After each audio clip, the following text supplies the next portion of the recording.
So this is to help us understand that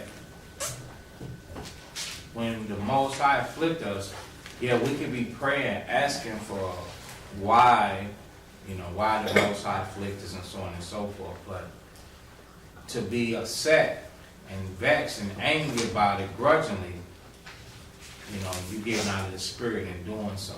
It's okay to be like, okay, if I'm doing something wrong, show me and stuff like that. But Job went to hating his life, wishing he wasn't born, and ain't none of that is dealing right there. That's foolish talking and thinking, which the Most High said, dear children of his, you ain't gonna be feeling like that. You grudging because you can't be a football player. You grudging because you can't sing and dance, and you can't go to the prom, or you can't do drugs, or you can't hang out with the clique, or you can't have these type of friends, and so now you get into, well, this ain't a life. Huh? That's foolish talking. That's the dear children of God, they don't feel like that. So, Romans 9 and 20. Romans 9 and 20. Nay, but, O man, who art thou that repliest against God? See that? What type of person? All the angels stop and look at a person like that. All the righteous men and women and children stop and look at a person like that. Say, what? Who was that replied against the Most High? You talk back against the Most High? One that does that does not fear the Most High. The fear of them is taught by the precept of men. Now, you're supposed to fear the Most High. You're not supposed to be a foolish talking individual, a foolish thinking individual, talking foolishness and dealing wrong and wickedly like that. But that's all right. That's why we're here to learn.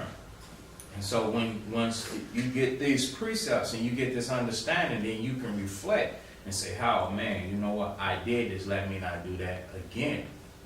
Even me, myself, I say, you know what? I once said, I ain't going to complain.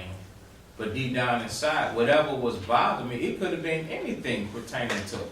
Sometimes I have aching joints and bones and stuff, sore muscles, and somebody say, how you doing? I'm like, oh, I ain't gonna complain. I'm gonna refrain from that. Because who allowed that pain in the flesh of mine? The same one that afflicted this brother Job, who said he gonna think upon himself, within himself, and this and that, and he gonna keep his complaint to himself. Man, that's the same thing that we be doing. These things make us better. So if I can admit mine, you guys, when you hear this, you have to examine yourself, and you have to be able to confess yours and forsake yours. All right, go ahead. Shall the thing formed say to him that formed it, why hast thou made me thus? Right. Why have you made me this? Israel say that because what the Most High got planned for them is not what they intended. Why did you create me then? I can't do this. I can't do that. You had ambition on when you grow up, you gonna do this and that. You gonna have this life and that life and so on and so forth. You know what we're doing? We're watching too much television. And it's causing us to offend our God. It's causing us to talk foolishly. You're not supposed to question the Most High. Why was you created? And show you why you was created. Lose that, bro. Get what? Jeremiah. And we'll go back to Job.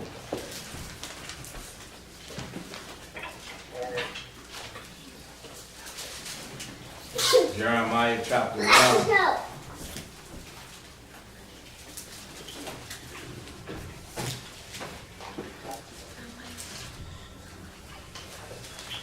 Jeremiah chapter 1 and verse 5.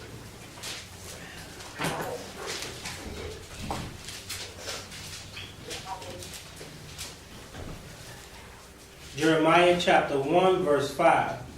Before I formed thee in the belly, I knew thee. See that? So the Most High is telling the prophet Jeremiah, why would we feel or think that the Most High would not use us like he would use this same brother here, the prophet Jeremiah? Before he knew Jeremiah, before Jeremiah knew himself, before his parents knew Jeremiah, before Jeremiah was on the earth, the Most High said, before I formed thee in the belly, before I put you in the same womb, just like Job. Job's like, why did the womb bring me forth? Why didn't the womb close, collapse? Why didn't it prevent me from coming out? The Lord is like, listen, dude, before I even put you there, I put you there for a reason. I put you there for this cause. So I'm going to afflict you the way that I want to afflict you, because your affliction is going to spread upon the children of Israel, and they're going to learn how to endure even though they go through affliction. They're going to learn to receive good at my hand, and they also going to learn to receive the evil at my hand too. You understand? What evil is that? Whatever controversy or adversity that the Most High seem fit or deem appropriate for that particular person. You've got to learn to humble yourself and walk through it and not fall to pieces, wishing upon yourself death. Go ahead. And before thou camest forth out of the womb, I sanctified thee. Sanctified means what?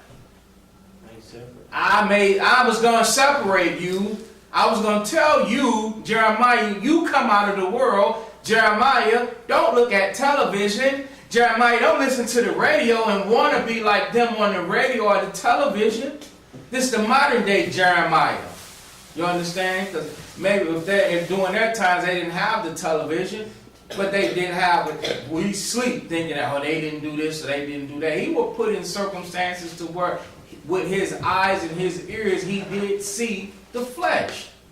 So modern day Jeremiahs and modern day Jamikas, you understand? Modern day people get up out of the television and the TV. I'm not saying you can't watch and listen, but take your heart's desire up out of those institutions, because the Most High is trying to separate you. He's trying to call you away from that flesh. He's trying to call you away from that the same way he did our forefathers. Because if we come up out of that, we ain't going to be talking foolishness, say how we don't want to serve the Most High. Go ahead.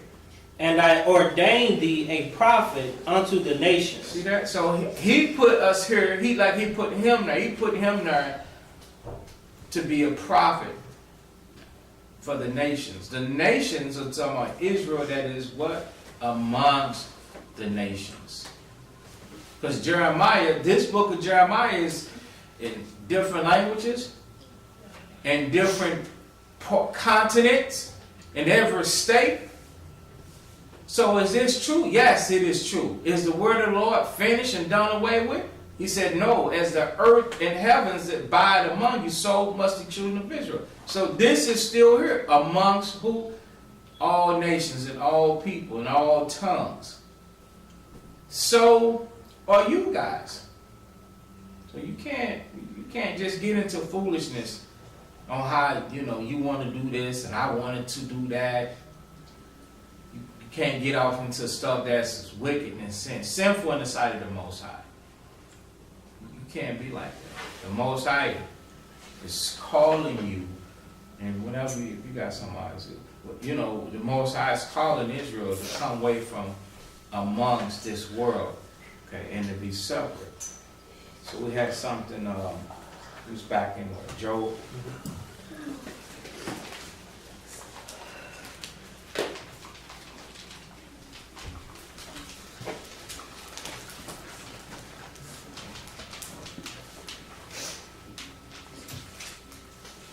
Is it Job 10?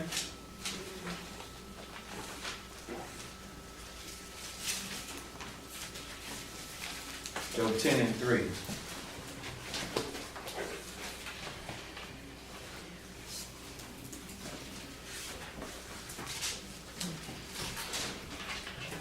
Job chapter 10, verse 3. It is good unto thee that thou shouldest oppress, that thou shouldest despise the work of thine hands, and shine upon the counsel of the wicked. See, he's still getting, this is more foolish talking. For him to ask a question, is it good that you would do these things to the people that you have made? To me, it was what Job was saying. And a lot of us, when we go through certain things, we know that God wanted to do it. And then we start saying that, well, he could have did. I've heard with my own ears before where a young man, he wouldn't do it, he won't repent. Maybe the Most High does harden who he will harden and have mercy upon who he will have mercy. But the guy was like, if he wanted to, he could rain gold coins down. See, he can rain gold coins down and change his life if he wanted to. This man said this to me.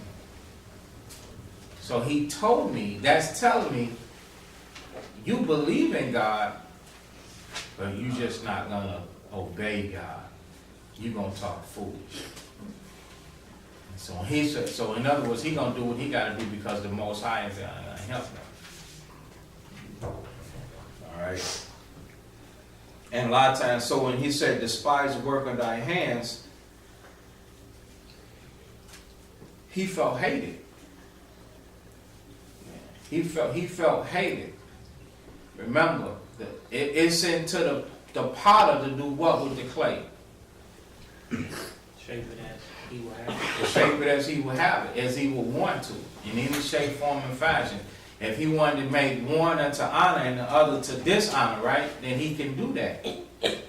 So, but because he got afflicted, he felt that the Most High was hating him. And that's not the case right there, that the Most High hates him. See, these things, we got to be willing to use the scriptures to make a difference in our life. Like the Most High do these things, man, to us to help, to help one another.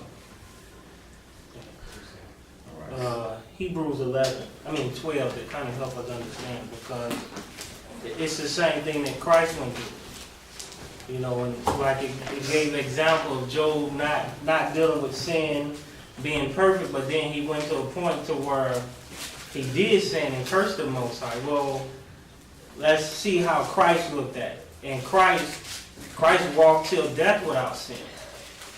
So Hebrews 12 and verse 2.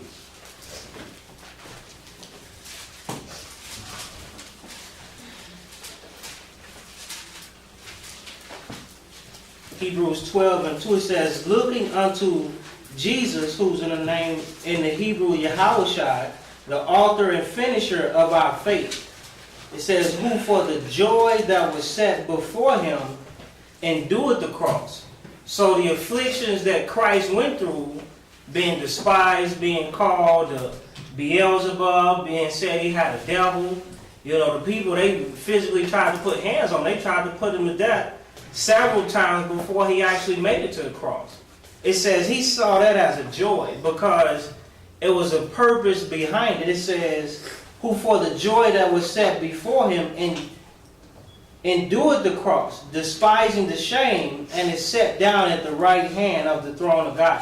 The joy that he saw was that Israel would now have an example of how to come up out of sin, how to deal with temptation, because the scripture said all temptation is common to man. What you go through, the next man is going to go through. Everybody born on this earth is going to go through some of the same and similar situations that you go through.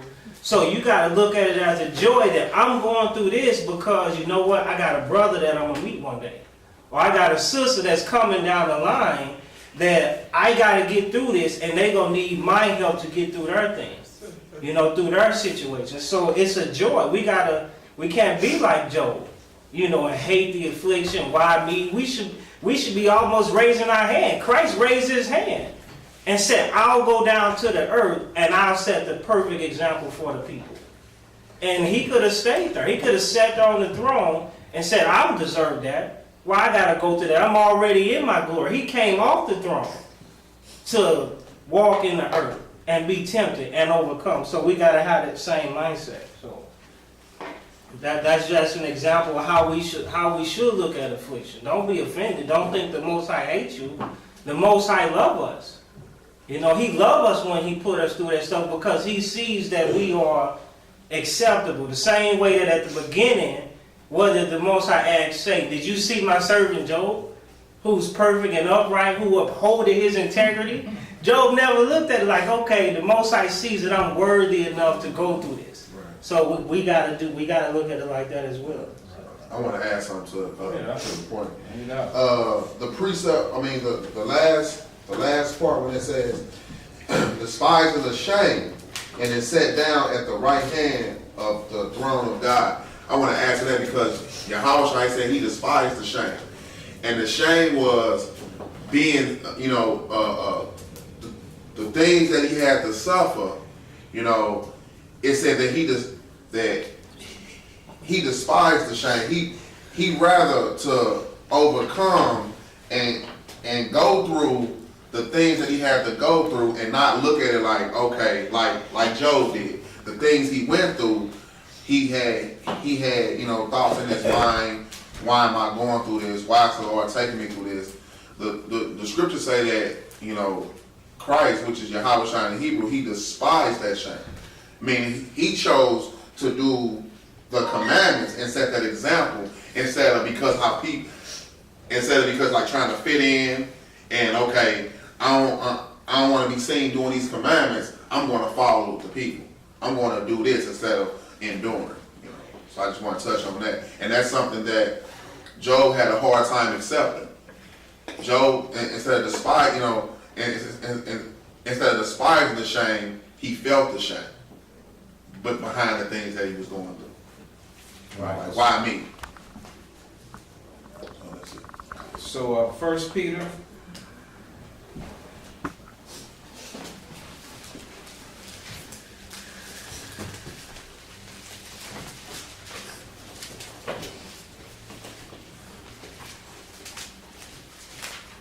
First Peter 5. 1 Peter 5 and start 6.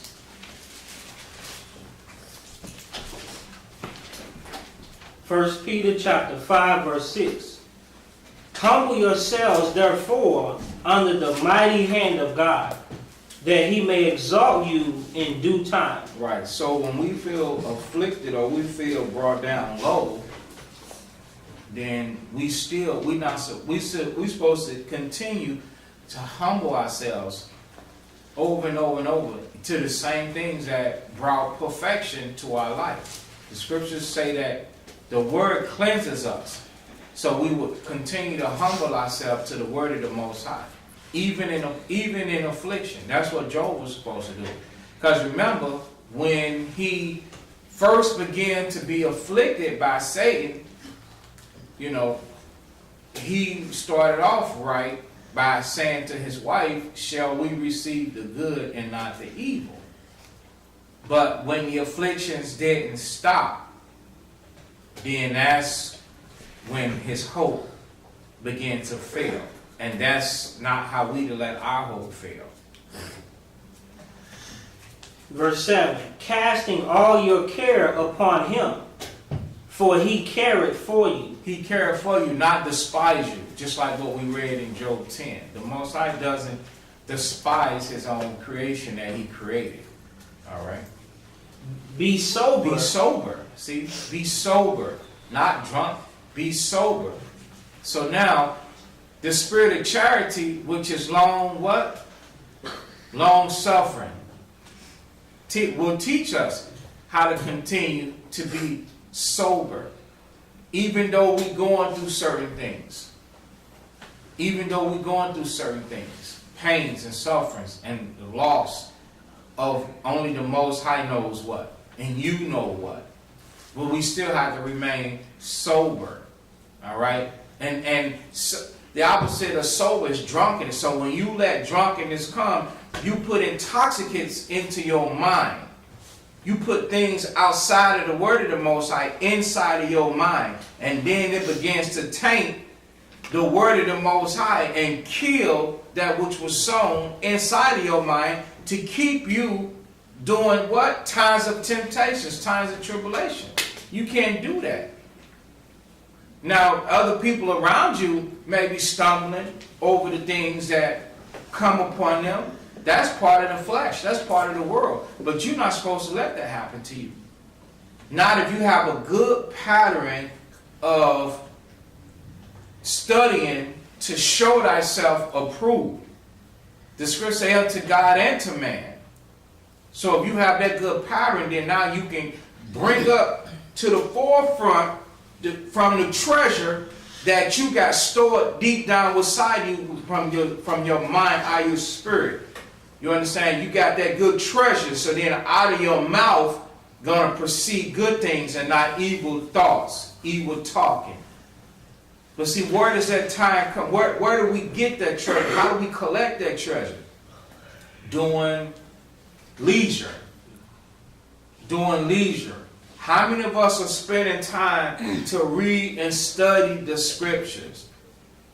When we get into situations that oppose us, how many of us are reaching out to one another saying, hey, I got a problem. Can you help me in the scriptures with this? If you're not taking this, then you're the ones that are foolishly speaking and have these problems with the one that you call God. And if you have these problems with the one that you call God, which is the Most High, then the truth is you have a problem with hearing the words of the Most High. Because you like the Most High, what has he done for me? The Most High is doing nothing for somebody that ain't dealing right. You get the basic necessities like everybody else. The sun and the rain. So, if you want that to change, then you have to make some amends in your personal life, all right? Go ahead. Be sober. Be vigilant. Be vigilant. You see that? You know what vigilant is? What is vigilant? Go ahead, bro. Watchful? Watch. Watchful. Well, what else? What are you watching out for? Your TV? All right, what else? Watching out for temptation. Okay, so now, can you watch out for temptation with the book closed? No. Can you watch out for temptation with the book closed? You can see temptation come because you lusting after it. But if you got the scriptures in heart, your heart is your mind, from studying and listening to the classes and watching the videos and studying and reading the book yourself, so that vigilant part is gonna actually do some good for you, because you're gonna know how to counterattack all of the stuff that comes to you. You're gonna use the word of the Most High. You're gonna be sober and not drunk.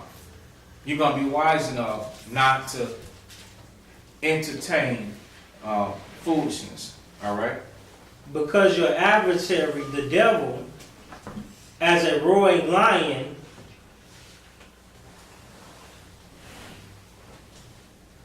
I lost my conference call.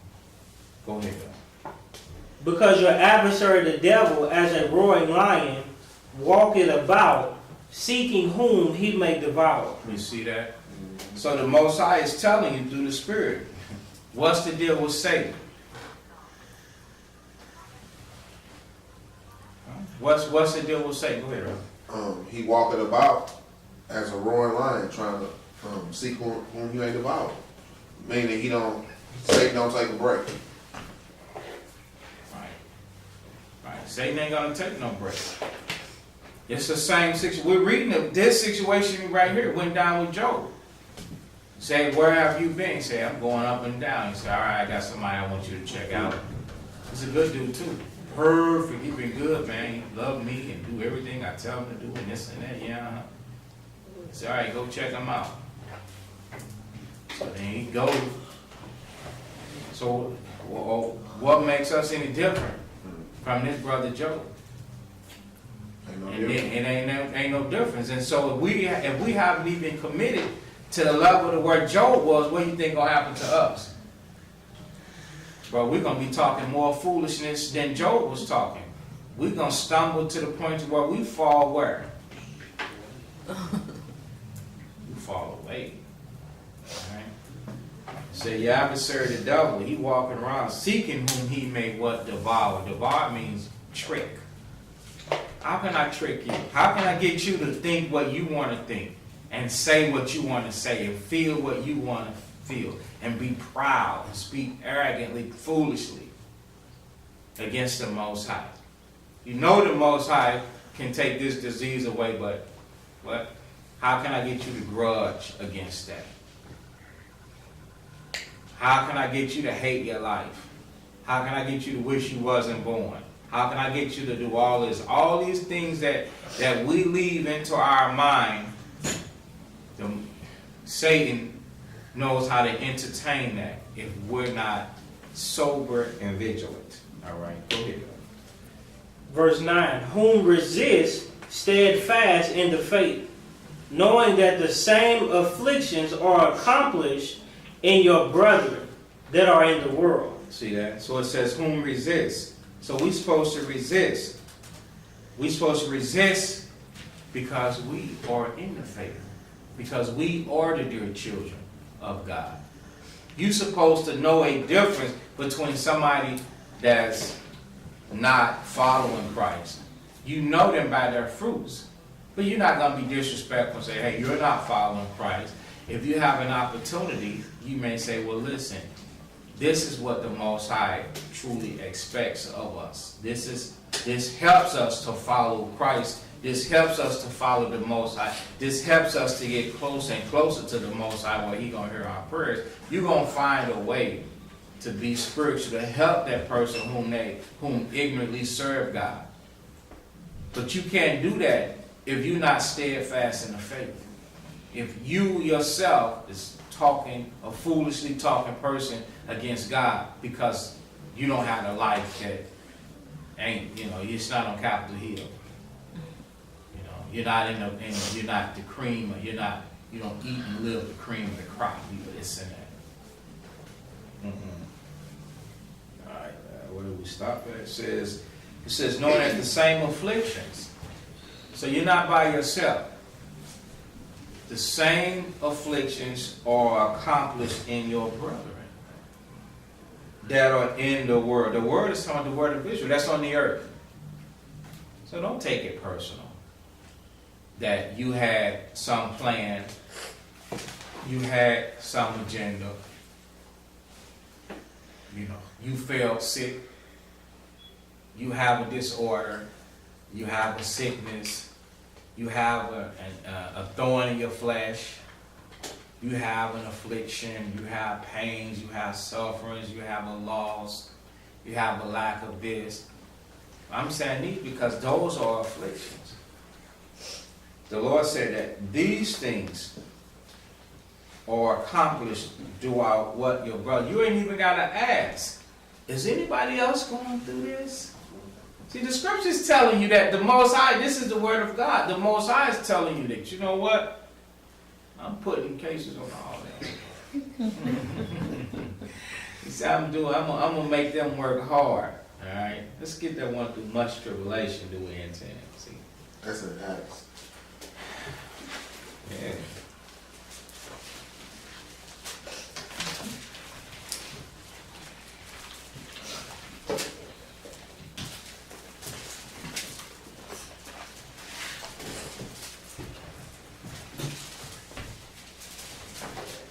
Pick up on my little mirror.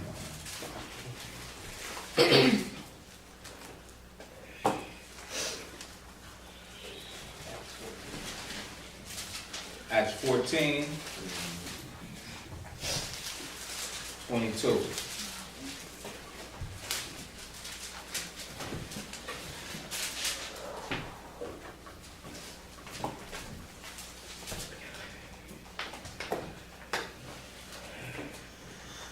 Acts chapter 14, verse 22. Confirming the souls of the disciples and exhorting them to continue in the faith. See that? So why would someone be exhorted to continue in the faith? If everything was all good, would one have to exhort you to continue to do the thing that's all good all the time? No, they wouldn't. You understand?